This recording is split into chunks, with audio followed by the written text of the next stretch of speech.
Have you ever been looked down on or made to feel small? How did you react when it happened? Did you snap back in anger, or did you bite your tongue and suffer in silence?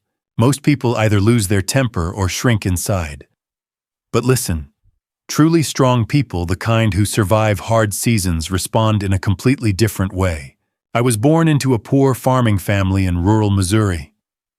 I never came from fancy schools. I only had a basic education and whatever I could learn at night after work. In the spring, when I was 15, I left home alone and headed toward Kansas City. From that day on, I seemed to spend my whole life being underestimated. People called me a country boy. They called me uneducated. They called me a lucky outsider. I tasted humiliation in every form. Yet each time it happened, I somehow became stronger. Why? Because I knew 5 principles for what to do when people look down on you. Once I learned those principles, something interesting happened. The enemies I once hated became allies. The criticism I wanted to shut out became encouragement. The humiliation I wished I could erase became a shining badge of honor.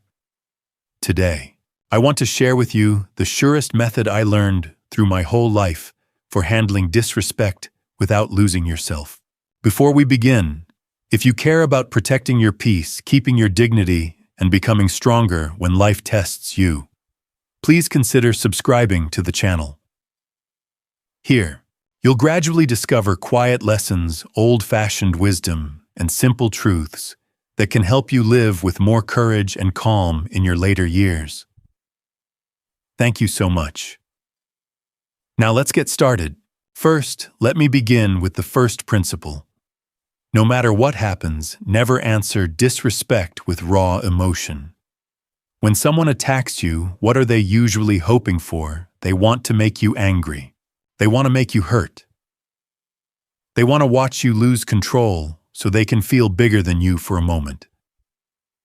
But what happens if instead of exploding, you look at them calmly and say, "Thank you for being honest with me"? Their attack suddenly loses its power.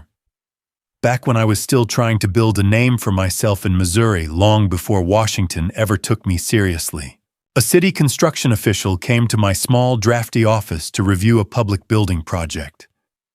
The man flipped through the papers, looked over the plans, and said, "Mr. Truman, I'll be frank with you. A small outfit like yours is not ready for a job of this size. And to be honest, I'm not even sure you can understand blueprints this complicated." Anger rose up in me from the pit of my stomach. For a moment, every part of me wanted to fire back. But instead, I took a breath and said, "Sir, I appreciate you telling me that plainly. If we are still green, then I need to know it. And if you have time today, I would be grateful if you could show me exactly where our understanding falls short." The official said nothing at first, but that afternoon, he stayed far longer than he had planned, walking me through the blueprints line by line, explaining what mattered, what could go wrong, and what had to be fixed. When he finally left, he said, "You're an interesting man, Truman. I'll see what I can do about this project. So if there is someone around you who looks down on you, pause before you answer. Take one breath, then give them the opposite of what they expected. Do not show them your anger. Show them your composure. Sometimes a calm face can take the weapon right out of another person's hand. And just as important, keep asking yourself from time to time, am I responding with wisdom, or am I simply trying to hit back because my pride was hurt? Second, never step onto the playing field your opponent has prepared for you. If you try to win by the values of someone who already looks down on you, you have already given them the advantage. So change the field itself. Not long after I first won office, I was walking through the halls of Congress when a senior lawmaker came toward me with his aide. He had one of those polished Ivy League backgrounds people in Washington love to admire.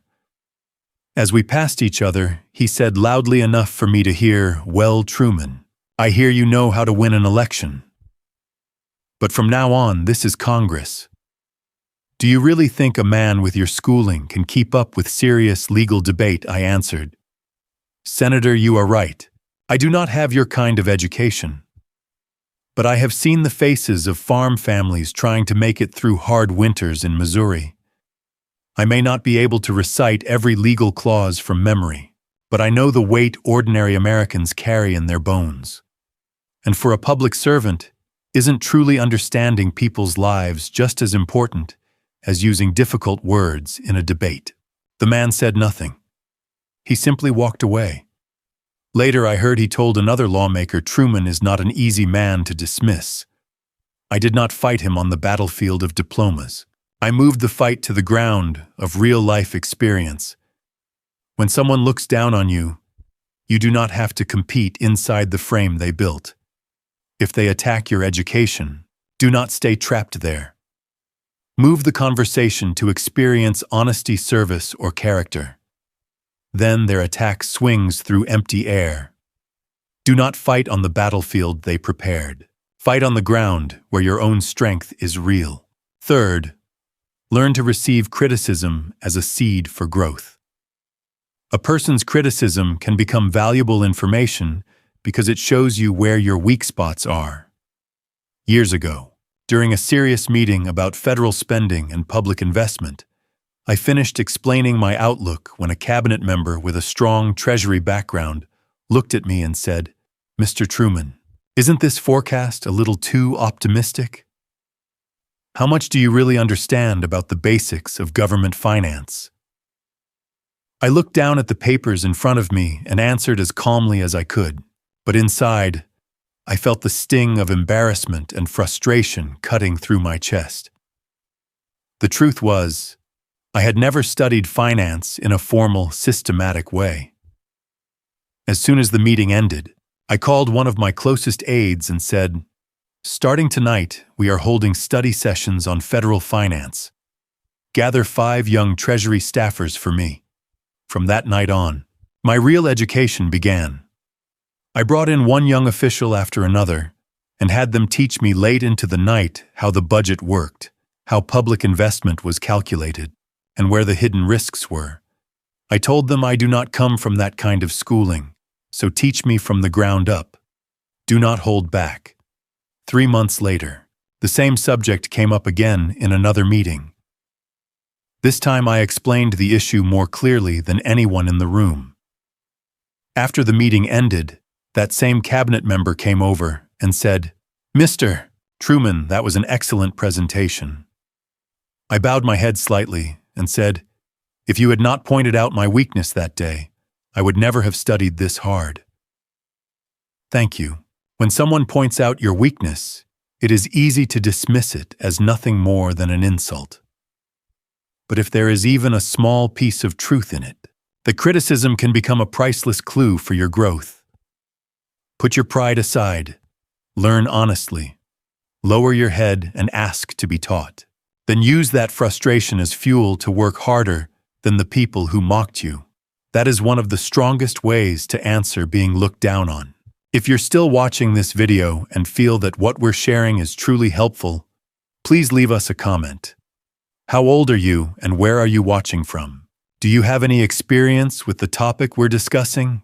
Even just a few words from you mean a lot to us and are a great source of motivation. If you haven't subscribed yet, please hit the subscribe button now and turn on notifications. Thank you so much. Now let's continue. Fourth, learn to take one step back and let the other person stand out for the wrong reason. That is when the balance of power can turn completely around. I remember one meeting with party leaders in Washington. A powerful insider spoke in front of everyone and said, "Truman, do you really think a man without a proper education can understand complicated economic policy?" A few people in the room almost started laughing. At that moment, I stood up and lowered my head. Then I said, "Senator, I appreciate your guidance. Please allow those words to be recorded as instruction. I am grateful that you would take the time to correct an inexperienced man like me in front of everyone." The man had nothing more to say. He sat back down in silence.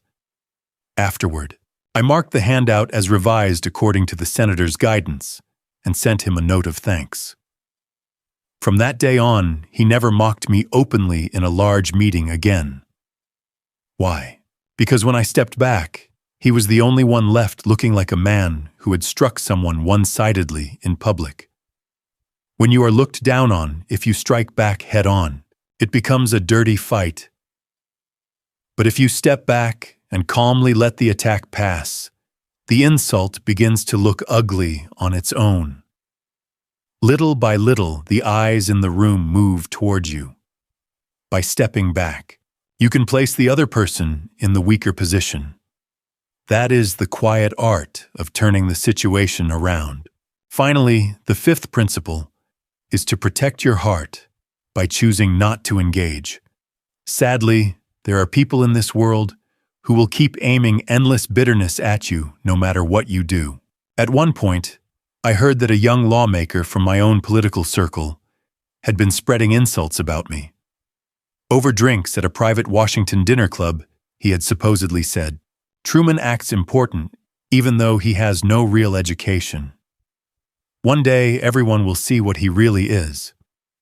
At first, I tried to handle it the way I usually did. When I saw him in the hallway, I smiled and asked, "How have you been lately?" But the next week I heard he was saying the same things again. So I invited him to dinner and said, "If something about me bothers you, tell me directly." But the following month he was still repeating the same words behind my back. A man like that cannot be fixed by kindness alone. Regretfully, I let it go and simply told my people, from now on, keep my dealings with that man to the bare minimum. His gossip continued as before, but my heart was calm. Do not fight people you do not need to fight. That too is a real form of strength. When your heart is worn out, do not force yourself to keep standing in the fire.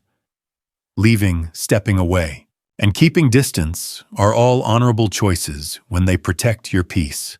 Above all else, make protecting yourself your first priority. Even when people look down on you, you do not need to blame yourself. As I have told you today, the wisest thing is to judge calmly whether to respond with dignity or step away with peace. I believe that this is one of the finest lessons for making your precious life stronger, calmer, and richer.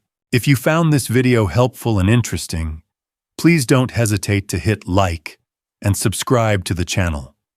If you share this video with someone who might benefit from it, that would mean a lot to us and be a huge source of encouragement. With your support, we'll continue creating meaningful content that brings practical information and real value to everyday life. Thank you sincerely for being with us. We truly look forward to seeing you in the next video.